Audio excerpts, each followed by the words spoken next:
Yesterday, we spoke to school guidance counselors regarding how to talk to your kids about the COVID-19 virus going around. But how are parents having these conversations with their kids after they come home from school? Kristen Gallant spoke to parents and their kids and tells us what they're doing to keep their children informed.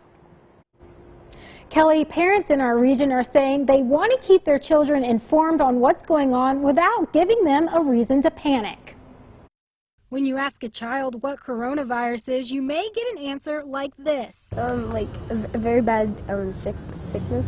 According to the CDC, children do not appear to be at a higher risk for COVID-19 than adults, but schools and parents are still taking extra precautions when it comes to keeping their children safe. What are they telling you in school?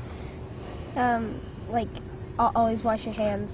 Jackson Law's dad, Mark, is telling his son the same thing at home. We're always hounding them to wash their hands, you know, just constant reminders, just trying to be mindful about what makes you sick and how you can get sick. Along with frequent hand washing and staying away from people who are sick, the CDC recommends parents and caregivers clean and disinfect high-touch surfaces daily in your home and wash children's plush toys in warm water. He's from Chicago. 5-year-old NEYLAND is in kindergarten, and his dad, Jonathan, says his school is keeping their students very informed. They've kind of tried to talk on the children's level. He's actually been educating us and talking to us about extra hand washing, not touching his face, and, you know, practicing good, sensible hygiene. They have a plan in place if school were to shut down because of COVID-19. My wife and I, we've already kind of discussed our plan of action. Luckily for us, we have someone that is very close that takes care of our son for us while we're working in the afternoons.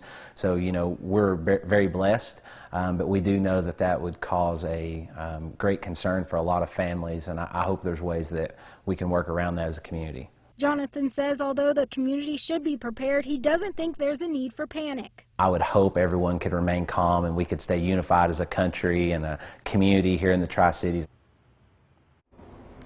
The CDC says symptoms of COVID-19 are the same in both adults and children, such as fever, runny nose, and cough. The CDC has a list of frequently asked questions and answers when it comes to coronavirus. We'll have a link to that on WJHL.com. Kelly?